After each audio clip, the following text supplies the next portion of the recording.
নমস্কার বন্ধুরা, mode styling চ্যানেলে আপনাদের সবাইকে স্বাগত জানাই। আজকে আমি আপনাদের সাথে এই আংরাক্ষা প্যাটার্নের কিউট বেবি ড্রেসটা কিভাবে তৈরি করলাম তারই ফুল ভিডিও শেয়ার করব।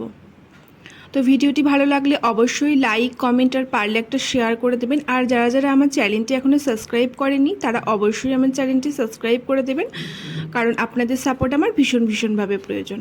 আর যারা আমার এই চ্যানেলটিকে সাবস্ক্রাইব করে এই ভিডিওটি দেখে আমার পাশে আছেন তাদেরকে জানাই অসংখ্য ধন্যবাদ। তো চলুন ভিডিওটা শুরু করা যাক। দেখতেই পাচ্ছেন ভীষণ সুন্দর আর কিউট একটা ড্রেস। তো দেখুন আমি এখানে মেন ফেব্রিক নিয়ে নিয়েছি, আর লাইলিন ফেব্রিক নিয়ে নিয়েছি, আর একটা পেপার নিয়ে নিয়েছি। তো যেহেতু আংরাক্ষা প্যাটার্নে কাটিং হবে ওপরের টপ পার্টটা, সেজন্য আমি ফার্স্টে পেপারে কাটিং করব। কারণ পেপারে কাটিং করলে আমার কাপড়টা অনেকটা বাঁচবে, না হলে কাপড়টা একটু নষ্ট হবে। তো চলুন আমি এখানে দেখুন ফুল লেন্থটা নিয়ে নিচ্ছি। আমার রেডি লেন্থ চাই 8 ইঞ্চি, আমি 9 ইঞ্চি নিয়ে নিয়েছি। এখান থেকে দেখুন আমি শোল্ডার বা পুটটা নেব 3.5 ইঞ্চি, আর এখান থেকে আর্মহোলের মাপ নিচ্ছি আমি 3 ইঞ্চি। এদিক থেকেও 3.5 ইঞ্চিতে একটা দাগ দিয়ে এখানে একটা বক্স করে নেব। এদিক থেকে একটা দাগ দিয়ে দেবো, দিয়ে একটা বক্স করে নিলাম। এবার এখান থেকে আমি ছাতির 4 ভাগের 1 ভাগ নিয়ে নিচ্ছি। আমি এখানে 5.25 ইঞ্চিতে একটা দাগ দিয়ে নিচ্ছি। আপনারা আপনাদের যা মেজারমেন্ট আছে সেটাই নিয়ে নেবেন, 4 ভাগের 1 ভাগ করে। আর এক্সট্রারও 2 ইঞ্চি নিলাম। এই কোণা থেকে 1/2 ইঞ্চিতে একটা দাগ দিয়ে এভাবে একটা আর্মহোলের শেপ দিয়ে দিলাম। কোমরেও দেখুন আমি 5.25 ইঞ্চিতে একটা দাগ দিয়ে নিচ্ছি, এক্সট্রারও 2 ইঞ্চি নিয়ে নিলাম। আপনাদের যার যেটা ছাতি বা কোমর আছে সেটাকে 4 ভাগ করে নেবেন। এখান থেকে আমি দেখুন 1.5 ইঞ্চিতে একটা দাগ দিলাম, আর এদিক থেকে আমি 4 ইঞ্চিতে গলার লম্বাটা নিলাম। এই দিক থেকেও আমি একটা দাগ দিয়ে বক্স করে দেবো। এবার এটাকে হালকা করে একটা ভি শেপ দিয়ে দেবো, আংরাক্ষা প্যাটার্নে যেরকম টাইপের হয় আর কি। এরকম একটা হালকা করে ভি শেপ দিয়ে দিলাম। এবার আর্মহোলের সাইডটা আর ফিটিংসের সাইডটা আমি কাটিং করে নিচ্ছি। দেখুন এভাবে দেখুন আমি কাটিংটা করে নিলাম। এবার পেপারটাকে আমি পুরোটা কিন্তু খুলে নিলাম। নেওয়ার পর এই কোমরের নিচ থেকে আমি 2 ইঞ্চি ওপরে একটা দাগ দেব, দিয়ে স্কেলটাকে দেখুন এই দাগ বরাবর আর গলার শেপ বরাবর রেখে এরকমভাবে টেনে দেব। আর এখান থেকে একটু হালকা করে একটু শেপ দিয়ে দেবো, যেহেতু এখানটা ভীষণ রাউন্ড হয়ে গেছে তাই জন্য একটু এরকম হালকা করে একটু শেপ দিয়ে দিলাম। আপনারা আপনাদের চোখের নজরে যেটা ভালো লাগবে সেরকমটা করবেন। এভাবে দেখুন আমি কিন্তু কাটিংটা করে নিলাম। দেখতেই পাচ্ছেন একটা আংরাক্ষা প্যাটার্ন হয়ে গেল। এটাকে আমি কাপড়ে রেখে ডবল করে আমি কিন্তু কাটিং করে নেব। তো দেখুন এখানে কাপড়ে দেখুন কাপড়টাকে আমি ডবল করে রেখেছি, লাইলিনটাকে আর পেপারটাকে বসিয়ে নিয়েছি। বসিয়ে নিয়ে এর ওপর থেকে কিন্তু আমি যেমন আছে অ্যাজ ইট ইজ ঠিক তেমনই কিন্তু আমি কাটিং করব। কোথাও কোনো এক্সট্রা বা কম কিছুই আমি কিন্তু নেব না। দেখুন যেমনটা আছে আমি ঠিক তেমনটাই কিন্তু এখানে কাটিং করে নিচ্ছি। পুরো ভিডিওটা অবশ্যই দেখবেন, কোথাও কোনো স্কিপ করবেন না, তাহলে বুঝতে সমস্যা হবে। দেখুন এভাবে আমি কিন্তু কাটিংটা করে নিয়েছি। এই সেমভাবেই আমি মেন ফেব্রিকের ওপর রেখেও আমি কিন্তু কাটিং করে নেব। তো দেখুন মেন ফেব্রিকেও কিন্তু আমি দুটো পার্ট রেখেছি, রেখে কাটিং করে নিয়েছি। দেখুন এই যে দুটো পার্ট আছে, দুটো পার্টে আমি কিন্তু কাটিং করে নিয়েছি। আর মেন ফেব্রিকে একটু 1/2 ইঞ্চি করে এক্সট্রা রেখেছি, আমি লাইনিংটা জয়েন করার পর কেটে বাদ দিয়ে দেবো। এবার দেখুন আমি ওই পেপারটাকেই আমি আবার লাইনিংয়ের ওপর বসিয়ে নিয়েছি, আর খোলা দিকটা আমার দিয়ে হাতের দিকে রেখেছি। 1/2 ইঞ্চি একটা দাগ দিয়ে দিয়েছি, এখানে আমি চেন হুক যেটা ইচ্ছে আমি লাগানোর জন্য। আর এখান থেকে দেখুন সেম কাপড়টাই বসিয়ে নিয়ে কাগজটা আমি কিন্তু কাটিংটা করে নিয়েছি। আর শুধুমাত্র মেন ফেব্রিকে আমি 1/2 ইঞ্চি করে বেশি রেখেছি, লাইলিন ফেব্রিকটা জয়েন করার পর সেটাকে আমি কেটে বাদ দিয়ে দেবো। দেখতে পাচ্ছেন আমার কিন্তু দুটো পার্টি কাটিং করা হয়ে গেল। এবার নিচে যে ঘেরটা দেবো তার জন্য দেখুন আমি এখানে কাপড় নিয়ে নিয়েছি। আপনারা কিন্তু এই ড্রেসটি খুবই কম কাপড়ে করতে পারবেন। দেখুন এটার লেন্থ হচ্ছে 11.5 আর নিচেরটা লেন্থ ছিল 10। তো লাইনিংটা একটু কম হয়, সে কারণে আমি লাইনিংটা একটু কম ছোট করে নিয়েছি, অল্প কাপড়। আর এটা কিন্তু ডবল ভাঁজে আছে, এটার আমি একটা সামনের পার্ট একটা পেছন পার্ট। তো দেখুন আমি এর লম্বাটা মানে চওড়াটা বলে দিচ্ছি 22 ইঞ্চি। আপনারা আপনাদের কাছে যতটা পরিমাণ কাপড় থাকবে আপনারা ততটা পরিমাণই কিন্তু কাপড় এখানে নিতে পারবেন। এবার দেখুন এই ধারগুলো এভাবে ডবল ফোল্ড করে সেলাই করে নেব।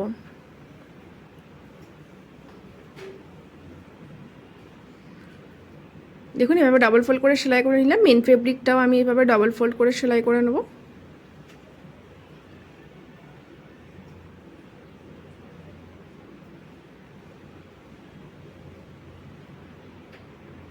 আপনাদের কাছে এক্ষেত্রে যদি বেশি কাপড় থাকে অবশ্যই কিন্তু আপনারা বেশি করে নিতে পারেন। আমার কাছে অল্প কাপড় ছিল, সে কারণে আমি অল্পই নিয়েছি।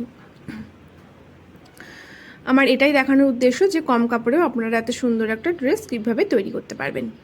তো দেখুন এবার আমি কোমরের দিকটা দেখুন লাইনিংয়ের ওপর মেন ফেব্রিকটা বসিয়ে নিয়েছি, আর এভাবে একটু কুচিটা দিয়ে নেব।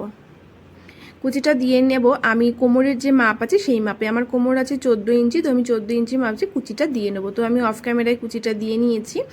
আর এবার দেখুন আমি ব্যাক পার্টটা নিয়ে নিয়েছি ফার্স্টে ওপরের, তো সেটাকে লাইনিংয়ের সাথে দেখুন এভাবে জয়েন্ট করে দিয়েছি। এক্সট্রা কাপড় যেগুলো আছে সেগুলো আমি কেটে ফিনিশিং করে দেবো। দেখুন আমি কিন্তু এক্সট্রা কাপড়গুলো এখানে কেটে ফিনিশিংও করে দিয়েছি। আর এই টপ পার্টের সাথে আমি কিন্তু নিচের যে ঘেরের পার্টটা সেটাকে জয়েন করে নিয়েছি। আর নিচে 2 ইঞ্চি পরিমাণ কাপড় আমি এভাবে মিডিল থেকে কেটে দিয়েছি, এখানটা চেন লাগাবো সেই কারণে। তো 10 ইঞ্চিতে 10 ইঞ্চি লম্বা একটা কাপড় নিয়েছি। আর এটাকে দেখুন কাপড়টাকে এভাবে মাঝখান থেকে ভাঁজ করে নিলাম, নিয়ে এই মিডিল বরাবরই আমি একটা দাগ টেনে দেবো। আর এই দাগের ওপরেই কিন্তু এই জামার বা মানে ফ্রকের কাপড়টাকে এই মানে যেখানটা কাটা আছে চেন লাগানোর জন্য সেখানটা বসিয়ে এভাবে সেলাই করে নেব। ঘুরিয়ে নিলাম, নিয়ে আবারও পুরোটা সেলাই করে নেব এভাবে। দেখুন এভাবে সেলাই করে নেওয়ার পর মিডিলের যে ফাঁকা অংশটা ছিল সেখান থেকে কিন্তু এভাবে কেটে দেবো। কাটার পর আবারও লাইনিংটাকে বার করে নেব, নিয়ে লাইনিংয়ের ওপরে একটা চাপ সেলাই দিয়ে দেবো। তাহলে কিন্তু ভালোভাবে আমার ব্যাক সাইডে উল্টে যাবে।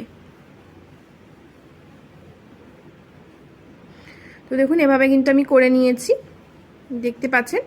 এবার এখানে আমি চেন লাগিয়ে নেব। এই যে দেখুন একটা আমি চেন নিয়ে নিয়েছি এখানে, আর এই কাপড়টাকে চেনের উপর বসাবো যাতে চেনটা ঢাকা পড়ে যায়, সেভাবে বসিয়ে আমি কিন্তু সেলাইটা করে নিচ্ছি।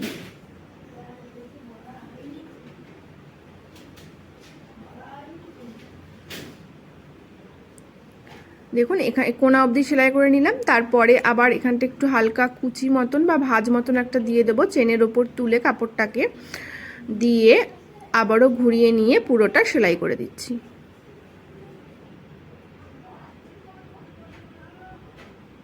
দেখতে পেলেন আমি কি সুন্দরভাবে চেনটা লাগিয়ে নিলাম। আপনারা কিন্তু এভাবে ইজিলি কিন্তু চেনটা খুব সুন্দরভাবে লাগিয়ে নিতে পারবেন। এক্সট্রা উপরে যে চেনটা ছিল সেটা আমি কেটে বাদ দিয়ে দিলাম। আর এখানে দেখুন গলার ফিনিশিংয়ের জন্য এরকম তেচড়া পট্টি কেটে নিয়েছি। তো তেচড়া পট্টিটাকে এভাবে দেখুন আমি গলার উপর বসিয়ে নিলাম, নিয়ে মানে সোজা দিকে বসিয়ে নিয়ে একটা সেলাই করে দিলাম। তো আমি আপনাদের একটা করেই দেখাচ্ছি, সেমভাবে আমি অপোজিটটাও করে নেব। আর এরকম ছোটো ছোটো করে কাট লাগিয়ে দিলাম। দেওয়ার পর আমি কিন্তু এভাবে মানে ব্যাক সাইডে উল্টে ডবল ভাঁজ করে নিলাম। দেখুন ডবল ভাঁজ করে নিয়ে তার উপর থেকে একটা চাপ সেলাই দিয়ে দেবো।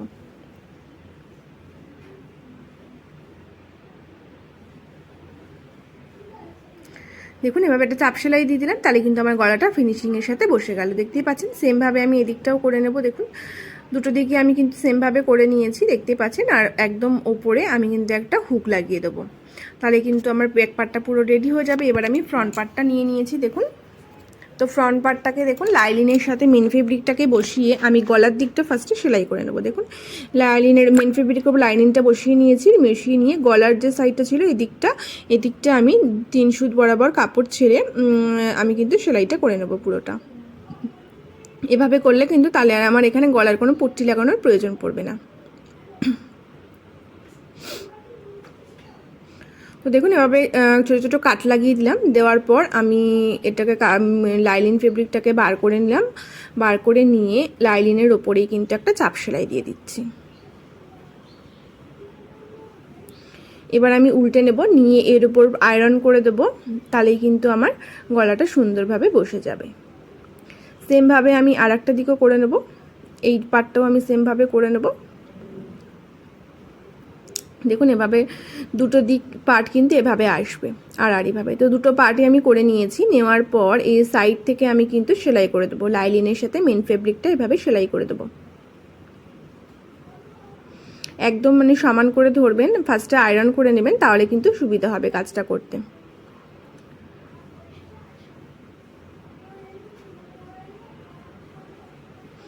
এভাবে দেখুন আমি কিন্তু পুরোটা করে নিয়েছি, আর এক্সট্রা ফেব্রিকগুলো আমি কেটে বাদ দিয়ে দিয়েছি। এবার দেখুন আমি দুটোকে দুটোর ওপর বসিয়ে, একটাকে আর একটার ওপর বসিয়ে আমাদের সেলাইটা করতে হবে। এভাবে দেখুন, ঠিক এভাবে কিন্তু আমাদের সেটা বসাতে হবে। তো তার জন্য আমি ফার্স্টে এরকম মাঝখান থেকে ফোল্ড করে নিয়ে মিডিলে একটা কাট লাগিয়ে দিলাম। সেমভাবে দেখুন এটাতেও আমি কাট লাগিয়ে নিয়েছি এখানে। তো এই কাট টু কাট মিলিয়ে আমাদের বসাতে হবে, যেখানটা কাটিং করেছিলাম সেই দুটো কাট যেন আমাদের একসাথে মেলে সেইভাবে আমাদের বসাতে হবে।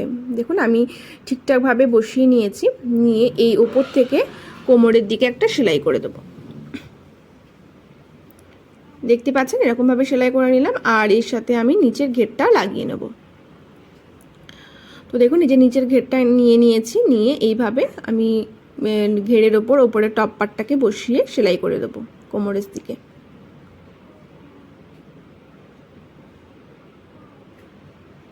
আর এক্ষেত্রে অবশ্যই ডবল সেলাই দিয়ে দেবেন। আমি কিন্তু ব্যাক ক্যামেরা ডবল সেলাই দিয়ে নিয়েছিলাম। তো দেখুন এভাবে আমি কিন্তু লাগিয়ে নিয়েছি ফিনিশিংয়ের সাথে। এবার এর উপরে আমাদের ব্যাক পার্টটা বসাবো। তো ফ্রন্ট পার্টটা নিয়ে নিলাম, এর উপর ব্যাক পার্টটা বসিয়ে নিলাম। ব্যাক পার্টটা আগেই রেডি করে রেখেছিলাম, নিয়ে এই পুর দুটো বা শোল্ডার দুটোকে এভাবে সমান করে ধরে সেলাইটা করে নেব, মানে পুর দুটোকে জয়েন্ট করে নেব। দেখুন এভাবে এদিকটাও আমি করে নিচ্ছি সেমভাবে।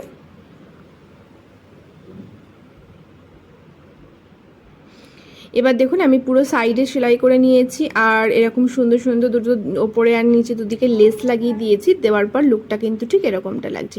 আপনাদের ভিডিওটা কেমন লাগলো অবশ্যই কিন্তু কমেন্ট করে জানাতে ভুলবেন না, আর কোনো জিজ্ঞাসা থাকলে অবশ্যই আমাকে কমেন্ট করতে পারেন।